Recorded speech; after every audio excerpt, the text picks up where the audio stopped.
Selamat pagi kepada Madam Noh Hafiza Azali. Nama saya Vicky Lu Iting. Nombor matrik saya ialah DPM 18F1111. Hari ini saya ingin bentang tentang chapter 1 iaitu Introduction. Tajuk besar kita ialah Consumer Preference in New Product Development of Halwa Manis Terung Dayak. First is Introduction. Introduction mempunyai 4 poin. The success of introducing a new product of the market might be critical. Issue of the marketing programs in order to grow if become imperative faster for firm to product to the market faster. Firm that achieve the speeding of new product faster to the market then the competitor could obtain first mover advantages. These advantages stem to the firm's competitive staff over expected to the aim in dominant market position. Pengenalan tersebut akan membawa kefahaman kepada orang yang belum mengetahui tentang terung dan lebih memahami kedalaman tentang terung Dayak. Second is about extract. This project was to examine the possible factor might be contribute to the consumer acceptance of food developments, which is Halwa Manis Terung Dayak. Second is about this alternative is to help seller to know about the consumer preference toward the Halwa Manis of Terung Dayak. In this research, we are focused on the factors and prices of the Halwa Manis Terung Dayak. This research was to find the consumer preference level regarding these products. Next is objective. Objectives have content of 3 points. First is about to identify the consumer preference of new product development of Halwa Manis Terung Dayak. Second is about the consumer of preference of place of new product development of Halwa Manis Terung Dayak. The lastly is about to identify the consumer preference of prices of Halwa Manis Terung Dayak. Untuk mengenal pasti pengguna untuk pengembangan produk baru yaitu Halwa Manis Terung Dayak tentang harga dan tempat. Chapter 2 is about the literature review.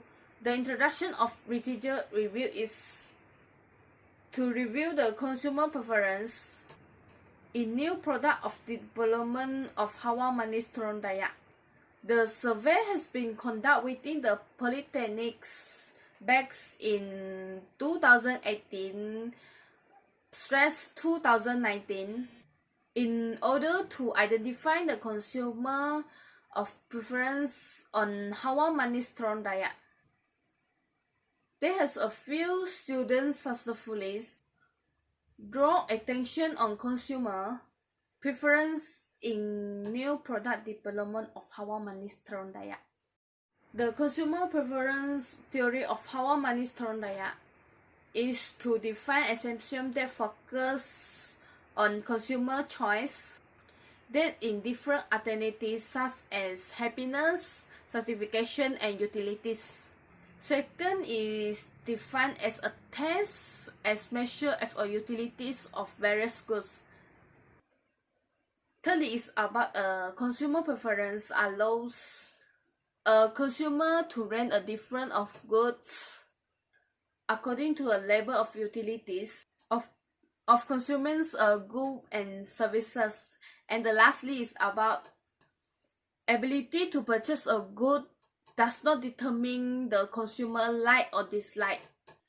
Preference that is independent about prices and incomes. Now is about in Q&A questions. Do you think your research objective enough to gain information for product Halwa Manis Terung Dayak candies? No, tidak, kerana belum banyak orang lagi tahu tentang apa itu terung. Dan pasti semua orang belum tahu tentang terung gula-gula. Dan ia harus dibuat, dipost di media sosial, poster, majalah dan lain-lain untuk orang lain lebih tahu tentang terung candy.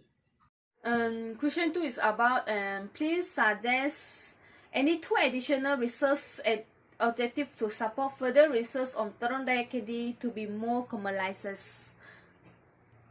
Suggest 2 additional research objectives tentang terung dayak candy to be more in commercialized is quality dan packaging gula-gula harus menarik perhatian daripada demand dan suppliers agar mereka membeli produk terung candy tersebut. Perisa gula harus tidak begitu manis dan dapat dimakan oleh kanak-kanak, orang tua, tidak kira umur berapa. Dan harganya harus dalam harga yang berpatutan, tidak terlalu mahal. Dan lain-lain. Sekian, terima kasih. Terima kasih kepada supervisor Madam Nur Hafiza Azali. Thank you.